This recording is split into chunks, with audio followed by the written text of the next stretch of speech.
वक्रतुंड महाकाय सूर्यकोटि समप्रभा निर्विघ्नं कुरु मे देव सर्वकार्येषु सर्वदा। वंदे मातरम। भारत विकास परिषद आजाद शाखा भिलवाड़ा द्वारा आयोजित ऑनलाइन निःशुल्क Ganpati eco friendly Ganpati making कार्यक्रम में मैं जया तोषनीवाल आपका हार्दिक स्वागत और अभिनंदन करती हूँ। तो आइए अब हम गणपति जी बनाना शुरू करते हैं।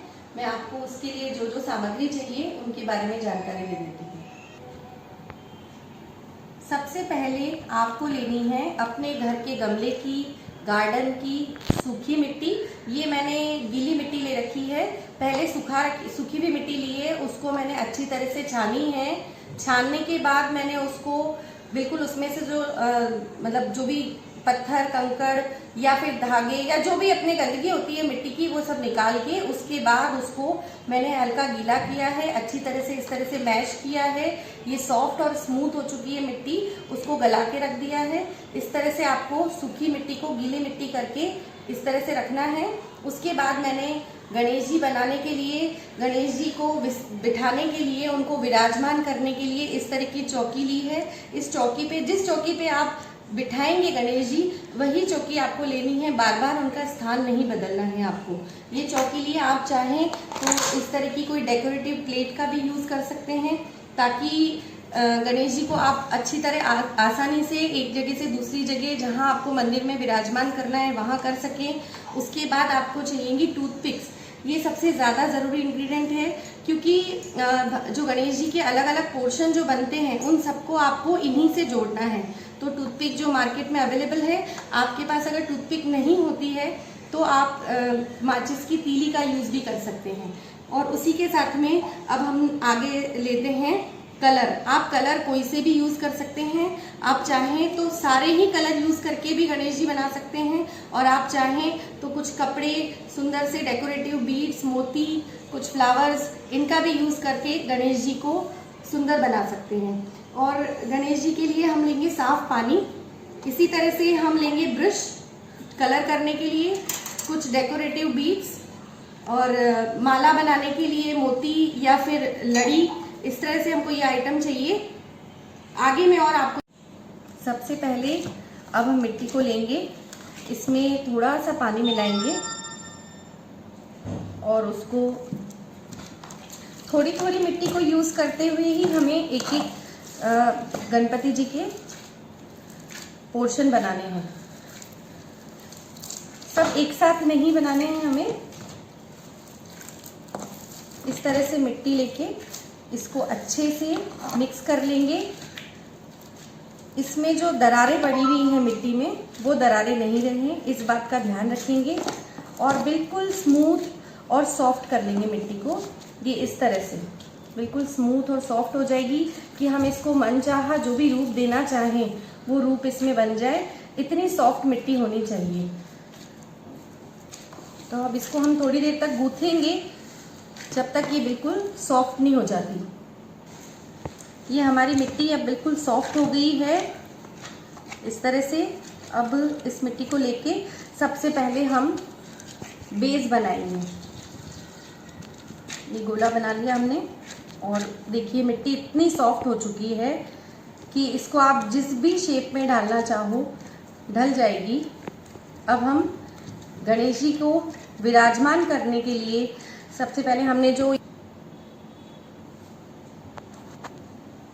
मिट्टी को अब हम अच्छी तरह से हमने मिक्स कर लिया है, इस तरह से स्मूथ बना दिया और एक बेस बन गया है। इस बेस को अब हम विराजमान करने के लिए जो हमने डेकोरेटिव प्लेट या फिर चौकी या आप जिस पे भी विराजमान करना चाह रहे हैं जो लिया हो, उसको आप एक अच्छी जगह, साफ सुथरी जगह रखिए और उसके बाद इस तरह से बेस बना लीजिए। इस बेस को अब मैं इस पे विराजमान करूँगी। विराजमान करने से पहले मैं एक बार गणपति जी का आह्वान करूंगी, उनको बुलाऊंगी कि वो हमारे घर आएं। वो जिस भी रूप में आना चाहे, क्योंकि मिट्टी है, मिट्टी का कुछ भी नहीं कह सकते कि वो किस रूप में हमारे गणेश जी बनेंगे। वो जिस भी रूप में आना चाहे वो बने और मैं उनका आह्वान करूंगी। बेस बना लिया है, बेस हमारा स्मूथ बन गया है बिल्कुल। अब हम गणपति जी को आह्वान करके विराजमान करेंगे, उनके लिए इस चौकी पर हम इसको रखेंगे।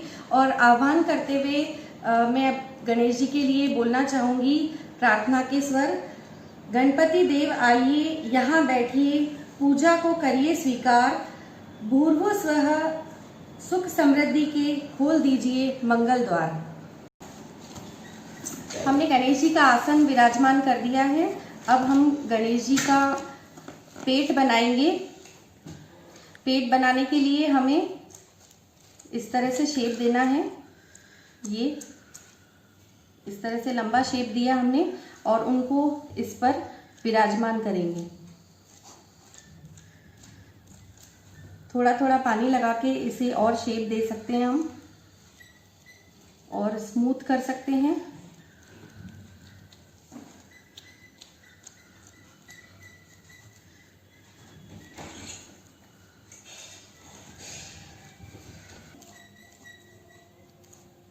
अब हमने एक ये इस तरह का शेप बना दिया है उनके पेट का। अब हम उनके पैरों को बनाएंगे। पैर बनाने के लिए हमको मिट्टी लेकर इस तरह से लंबे लंबे 2 पोर्शन बनाने हैं ये, और एक को हमें ऐसे बिठाना है ये नीचे की तरफ। ये शेप देके बीच बीच में हम मिट्टी को थोड़ा सा गीला करते रहेंगे ताकि इसमें जो दरारें पड़ रही हैं वो दरारें ना पड़े और ये इस तरह से स्मूथ रहे। पीछे से ये और आगे इस तरह से। ये हम आगे वाला पोर्शन बना रहे हैं गणेश जी का, तो ये इनके नीचे एक पैर हमने बनाया है।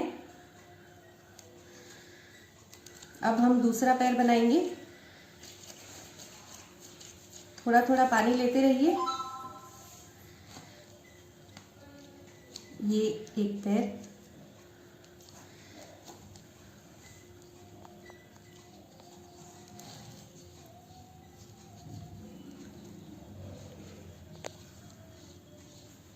इसको आप स्मूथ करते रहिए।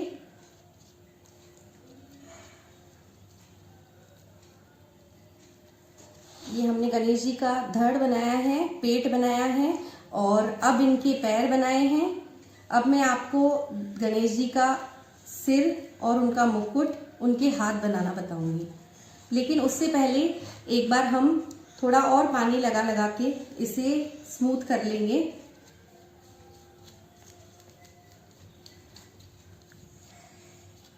इस तरह से।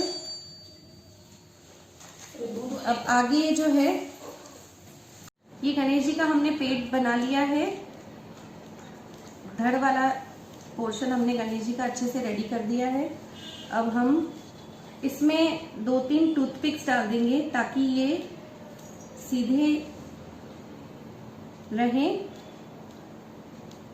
और इस तरह से देखिए, आप टूथपिक को थोड़ा सा उल्टा डाल के थोड़ी सी बाहर निकली हुई रहने दें ये, ताकि हम जो गणेश जी का सिर लगाएंगे इसके वो इसमें फिट कर सके। आप चाहें तो 2-3 जितना इसको मजबूती देना चाहें उतनी आप इसमें लगा सकते हैं। गणेश जी का पेट जो है वो सुख समृद्धि का, जिस तरह से गणेश जी जो है वो हमारे घर में आते हैं, सुख समृद्धि संपन्नता लेके आते हैं। जितना बड़ा उनका पेट बनाया जाता है, ये मानना है कि जितना बड़ा गणेश जी का पेट बनाया जाएगा उतने ही हमारे घर में सुख समृद्धि संपन्नता आएगी। तो देखिए, मैं भी गणेश जी का पेट बड़ा बना रही हूँ इस तरह से।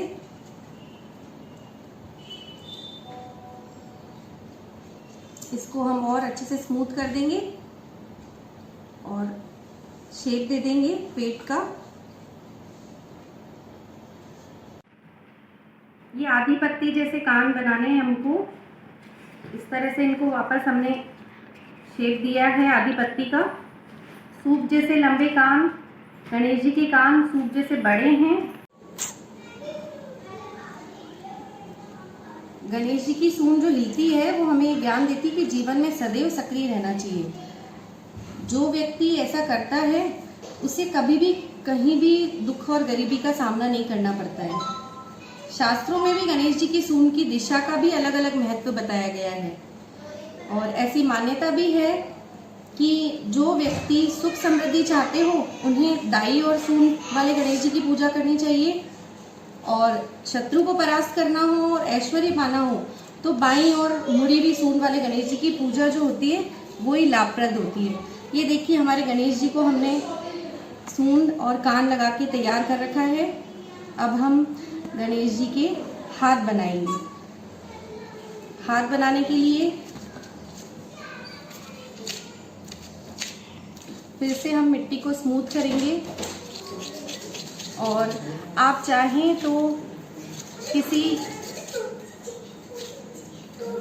चिकनी जगह पे, जो फ्लैट जगह होती है उस जगह पे भी रख के आप इसको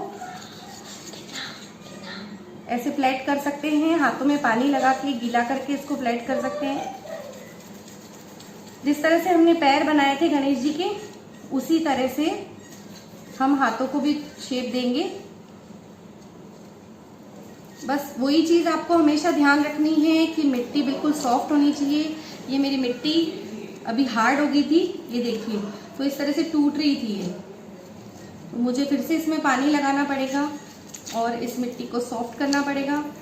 इतनी स्मूथ और सॉफ्ट करें कि ये जिस शेप में आप देना चाहें उस शेप में बन जाए।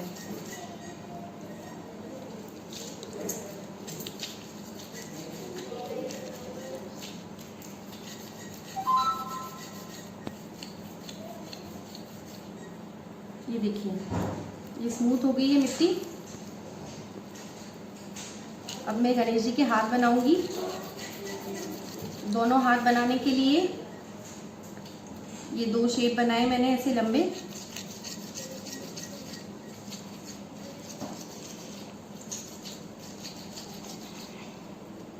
ये देखिए इस तरह से 2, और इनके हथेली बनाने के लिए वापस मुझे 2 छोटी छोटी गोलियां बनानी होंगी।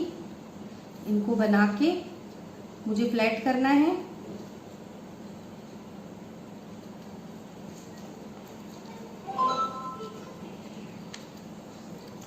किसी चाकू की सहायता से आप इनकी इस तरह से देखिए, ये मैंने नाखून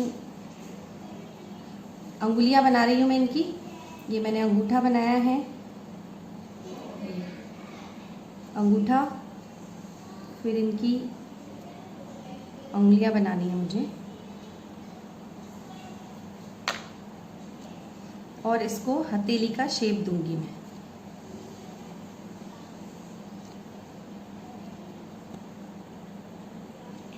ये थोड़ा बारीक काम है, इसको आप धीरे धीरे आराम से बनाइए।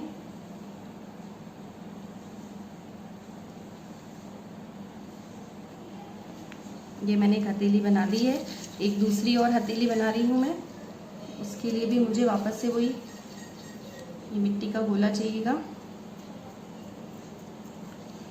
इसमें भी फिर से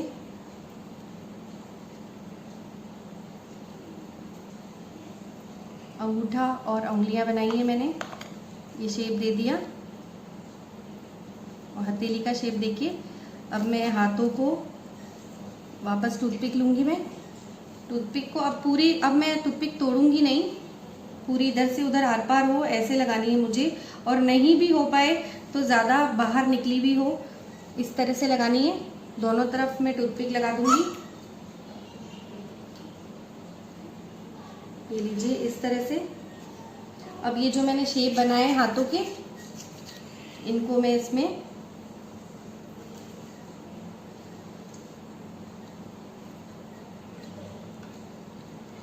मिट्टी में अगर दरारें पड़ रही हों तो आप उसे पानी लगाकर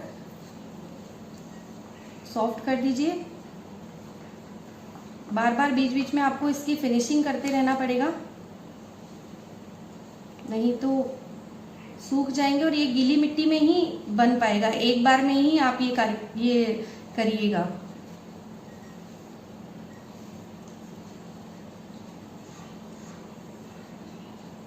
जितनी ज़रूरत है हाथ में ना आप गणेश जी के आकार के अनुसार इसका हाथ ले लीजिए।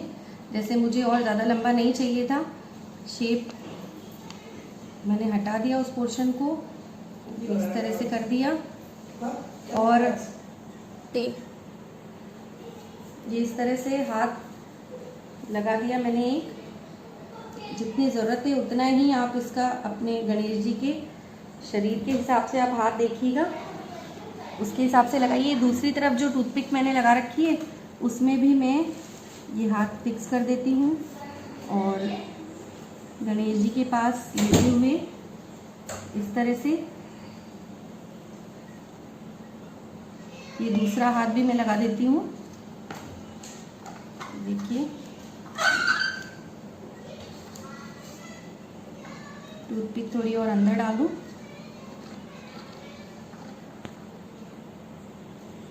गणेश जी के एक हाथ में मोदक दे सकते हैं हम।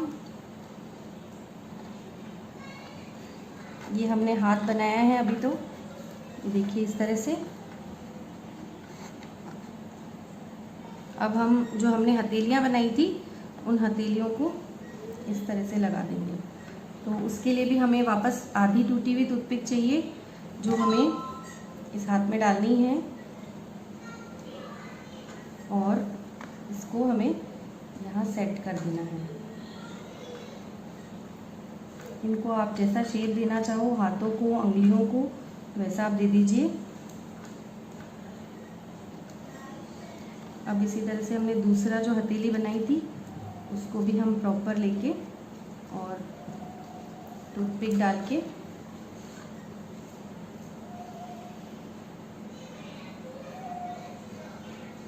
इसमें इस तरह से लगा देंगे हम।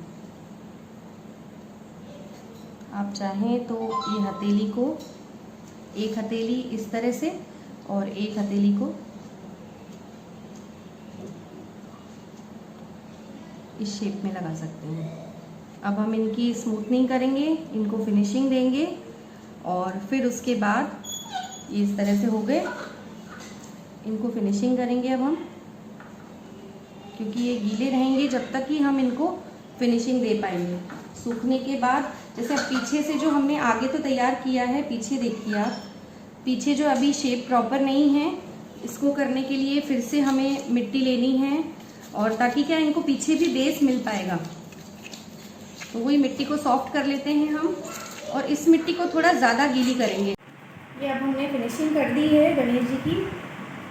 इस तरह से पानी लगा के पीछे से, आगे से, सब तरफ से जहाँ पे दरारें आ रही हैं उन सबको हमको थोड़ा थोड़ा पानी और हल्की हल्की सी मिट्टी का यूज़ करके बिल्कुल इस तरह से स्मूथ कर देना है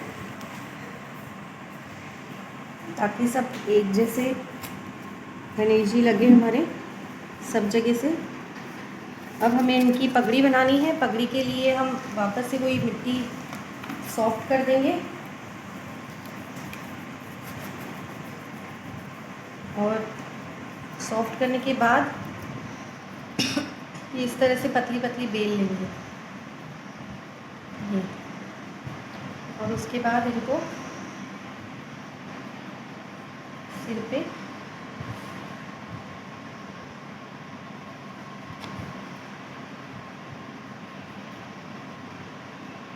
ऐसे लगा देंगे। गणेश जी का मुकुट बना रहे हैं हम।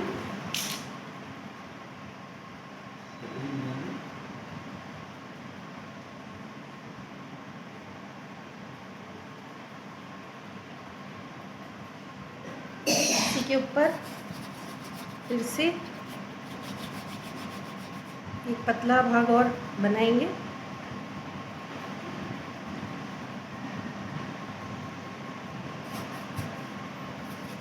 मिट्टी जितनी सॉफ्ट होगी उतनी सुंदर आकार बनेंगे।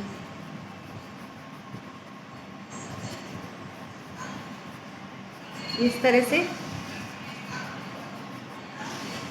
ये देखिए। अब इसका ऊपर एक और पोर्शन लगाएंगे हम, इसी के ऊपर चिपका देंगे। ये जो दरारें पड़ रही हैं इनको हम एक बार पूरा बना दें, उसके बाद इनमें भी फिनिशिंग दे देंगे।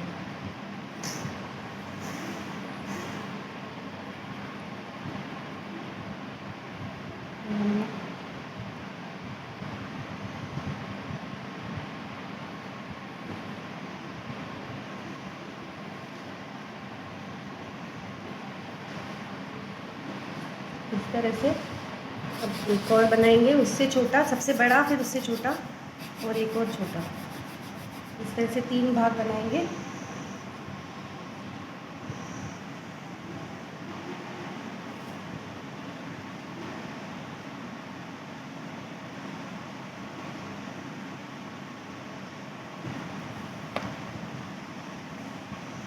देखिए,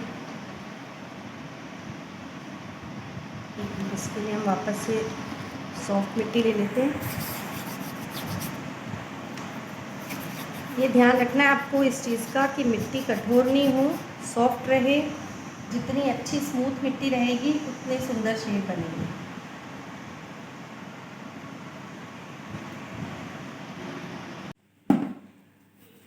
ये हमने गणेश जी का एक दांत बना दिया है।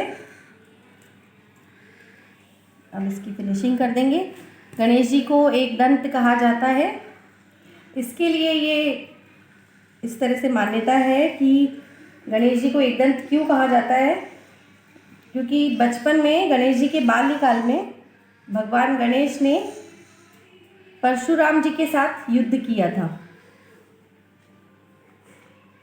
इस युद्ध में परशुराम ने अपने फरसे से भगवान गणेश का एक दांत काट दिया था। इस समय से ही गणेश जी एक दंत कहलाने लगे। गणेश जी ने अपने टूटे हुए जो दूसरा टूटा हुआ जो दांत था गणेश जी का, उससे एक लेखनी बना ली थी और उसी लेखनी से उन्होंने महाभारत ग्रंथ लिखा था। पूरा महाभारत ग्रंथ गणेश जी की दूसरे दांत से ही लिखा गया है और ये जो है ये गणेश जी की बुद्धिमत्ता का परिचय देता है। गणेश जी ने अपने टूटे हुए दांत से हमें ये सीख दी है कि चीज़ों का सदुपयोग किस तरह से किया जाता है। तो ये देखिए हमारा दांत भी तैयार है, गणेश जी की फिनिशिंग हो चुकी है। हमने गणेश जी के लड्डू, हाथ सब कुछ तैयार कर लिए हैं। अब हम वापस से मिट्टी सॉफ्ट करके और अब हमें गणेश जी का मूषक बनाना है, गणेश जी का चूहा बनाना है। इसी तरह से हम एक बड़ा सा, आप चूहे का आकार जितना छोटा बड़ा जैसा चाहे वैसा कर सकते हैं गणेश जी के हिसाब से। हमने मिट्टी सॉफ्ट कर लिए।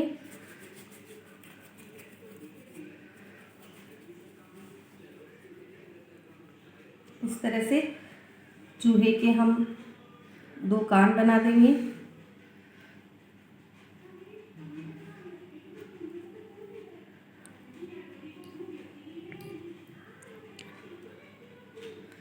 ये चूहे के कान बना दिए हमने।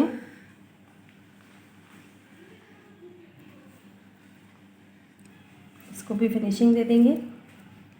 और अब चूहे की, ये देखिए चूहा बना है, ये चूहे की पूंछ बनाएंगे अब हम।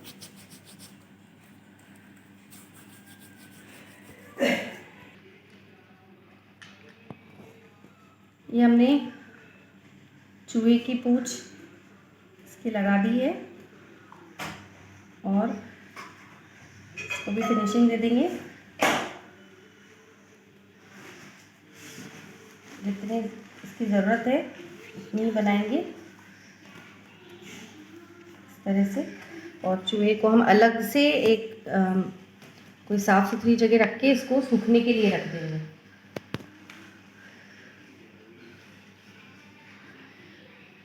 अब हमारे गणेश जी का चूहा सब बन के तैयार हैं। इनको एक बार और हम अच्छे से पानी लगा के फिनिशिंग कर देंगे, इनमें कहीं दरारें नहीं रहें। और इन्हें सूखने के लिए हमें पूरा 1 दिन रखना पड़ेगा।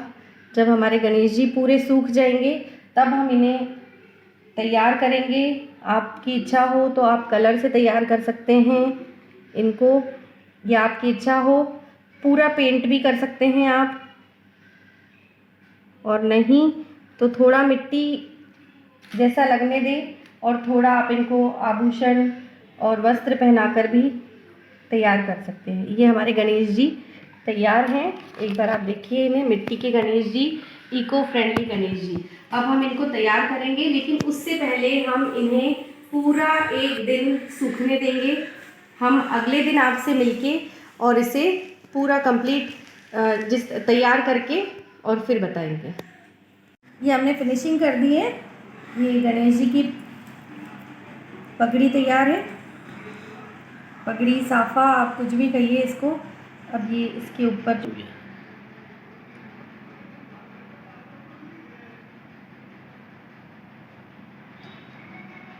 ये हमने इस तरह से लगा दिया इसके। ये गणेश जी का साफा भी कंप्लीट है। देखिए, अब हम गणेश जी के हाथों में ये जो हमने हाथ बनाए हैं, इन हाथों में हम छोटे छोटे से ऐसे गोल आकार के ये ऐसे गोले बना देंगे और लड्डू का शेप देके गणेश जी के हाथ में रख देंगे।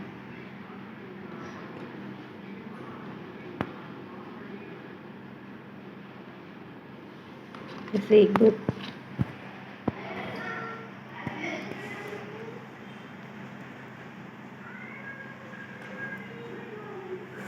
तरह से। ये देखिए, गणेश जी के लड्डू भी बन चुके हैं ये। और ये गणेश जी का मुकुट, साफा, पगड़ी, आप जो भी बोलिए इसको, तैयार है। अब हम गणेश जी का दांत बनाएंगे। गणेश जी गणेश जी को एक दंत कहा जाता है।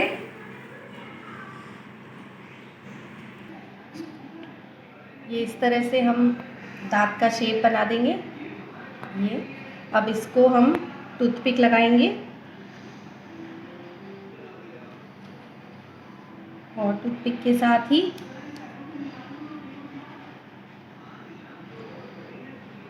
इसमें डाल के और यहाँ पे ये दांत लगा देंगे। इसकी फिनिशिंग कर देंगे। गणेश जी के जो दांत हैं, इनको एक दंत कहा जाता है। और इसके लिए ऐसा कहा जाता है कि जो बाल्यकाल में भगवान गणेश जी का परशुराम जी से युद्ध हुआ था, तो इस युद्ध में परशुराम ने अपने फरसे से भगवान गणेश का एक दांत काट दिया था। ये देखिए, तो इस समय से ही गणेश जी को है ना एक दंत कहा जाता है। गणेश जी ने अपने टूटे हुए एक दांत की जो दूसरा टूटा हुआ जो दांत था, उससे उन्होंने लेखनी बना दी थी और उसी दांत से उन्होंने पूरी महाभारत ग्रंथ जो है वो लिख डाला था। तो ये है गणेश जी बुद्धिमत्ता का परिचय है। मतलब गणेश जी ने अपने टूटे हुए दांत से ये हमको सीख दी है कि चीज़ों का सदुपयोग किस प्रकार से किया जाना चाहिए। ये देखिए, हमारा दांत भी तैयार है गणेश जी का। हमने फिनिशिंग भी कर दी है अच्छे से। अब हमने गणेश जी के लड्डू, मुकुट, दांत सब कुछ तैयार कर लिया। अब हमारे गणेश जी जो हैं वो सूख चुके हैं। ये देखिए, हमने गणेश जी कंप्लीट कर लिए हैं। दूसरे दिन जब पूरे सूख जाए, इनका चूहा और गणेश जी दोनों सूख गए हैं, अब हमें कलर करना है। कलर के लिए आप कोई सी भी कलर यूज़ कर सकते हैं। पेंटिंग कलर हो, चाहे वार्निश हो, कोई सी भी कलर आप यूज़ कर सकते हैं जो आपके घर में इजीली मिल जाते हैं। हम ब्रश लेंगे,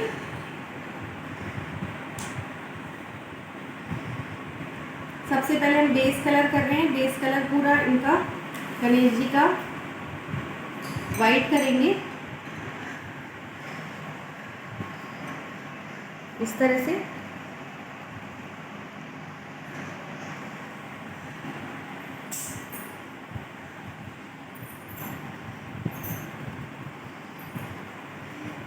देखिए, आगे पीछे सभी तरफ से इनको कलर करना है हमको।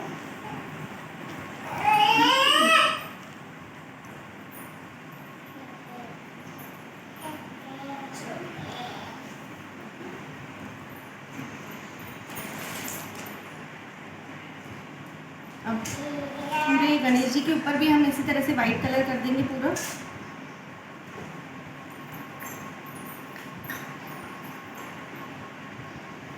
ब्रश आप बारीक मोटा कैसे भी ले लीजिए, पूरे अंदर तक कलर जाना चाहिए। ये देखिए,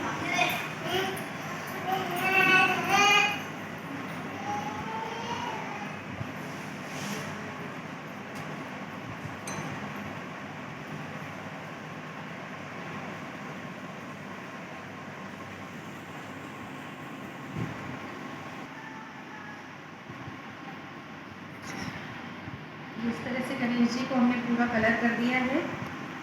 आपके घर में पोस्टर कलर हो, चाहे एक्रिलिक कलर हो, फैब्रिक कलर हो, वार्निश हो, कोई भी कलर आप यूज़ करके उनको बेस कलर दे सकते हैं।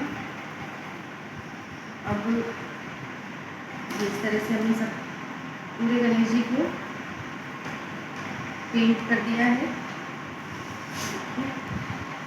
पीछे आगे सभी जगह पे करना है। इनका चूहा भी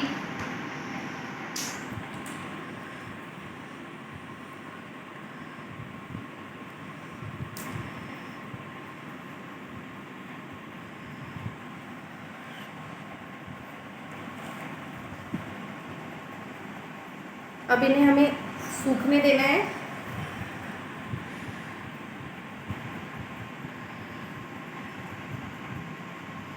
ये सब सूख जाएंगे। जब ये पूरा सूख जाएगा तभी हमें इसके ऊपर जो भी डेकोरेशन करना है या और भी कलर से कलर यूज़ करना है वो सब इनके सूखने के बाद करेंगे।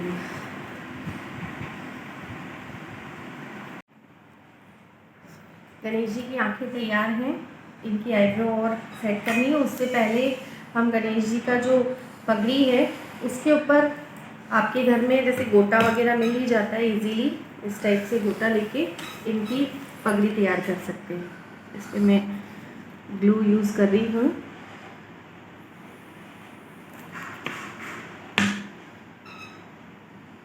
इस पर गोटा लगा दूँगी और इसी तरह से इनके कपड़े तैयार कर दूँगी गोटे से।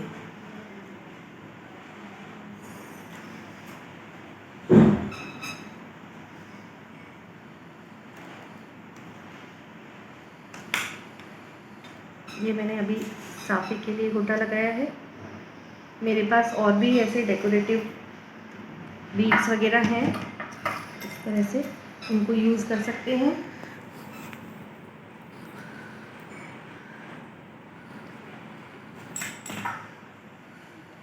आप चाहें मोर पंख भी यूज़ कर सकते हैं या और भी आपके पास बीड्स हो, मोती हो, वो यूज़ कर सकते हैं साफे के लिए।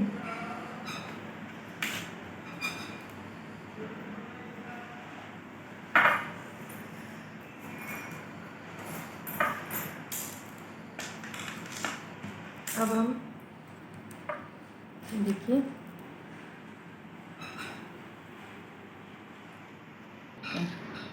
मैं बीड्स वगैरह और मोती लगा के उनको तैयार कर रही हूँ। इसी तरह से आपके घर में भी जो भी सामान अवेलेबल हो जिनसे आप कर सकते हो उनसे आप कर लीजिए। मैं एक बार अभी पूरा इनको तैयार करके और आपको दिखाती हूँ।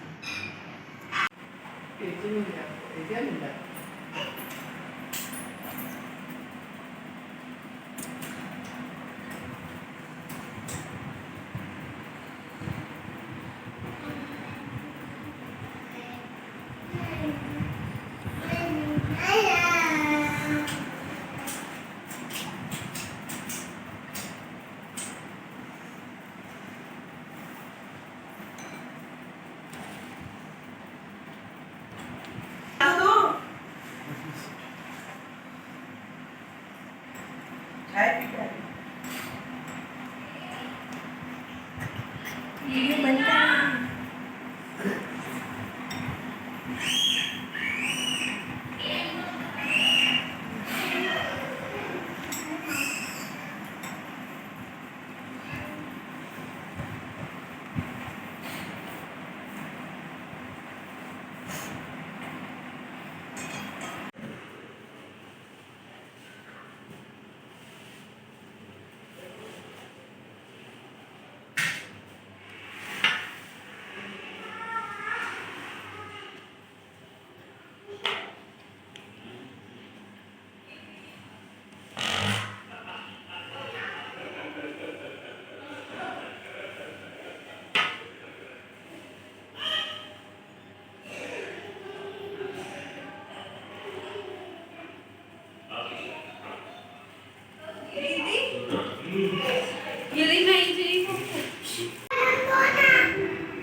म्यूजिक आ रहा है, बस म्यूजिक आने इनकी आवाज़ भी आती है।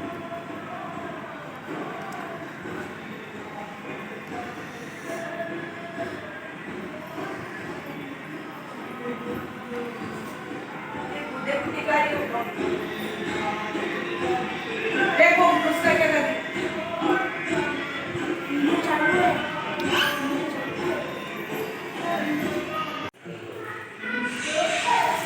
ठीक है, बाउल तुमने बनाया है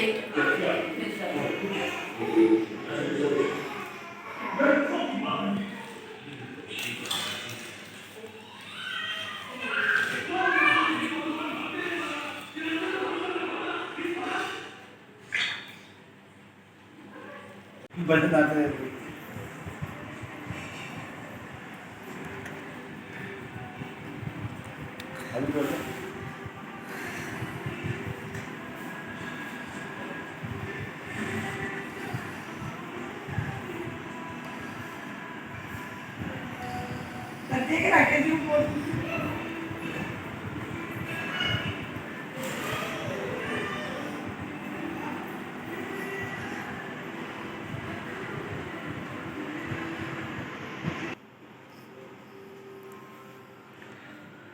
इको फ्रेंडली गणपति बनकर तैयार है हमारे।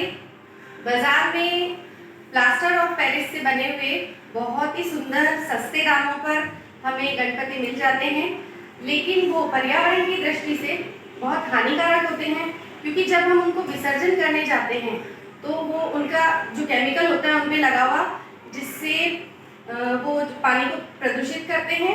उसी पानी को हम खेती में पीने के लिए और भी कई कामों में काम में लेते हैं, तो वो जल हमें नुकसान देता है। लेकिन जो इको फ्रेंडली गणपति बने हैं उन्हें आप घर के गमले में ही विसर्जित कर सकते हैं। घर में अगर गमला नहीं हो तो साफ पानी में टब में लेकर उनको आप विसर्जित कर सकते हैं। इसकी जो जल होता है उसे आप अपने गार्डन की मिट्टी में डाल सकते हैं, और या फिर और भी जैसे अपने घर के आसपास पेड़ पौधे हैं उनमें उस जल को आप विसर्जित कर सकते हैं। बहुत बहुत धन्यवाद आपका। गणपति बप्पा मोरिया।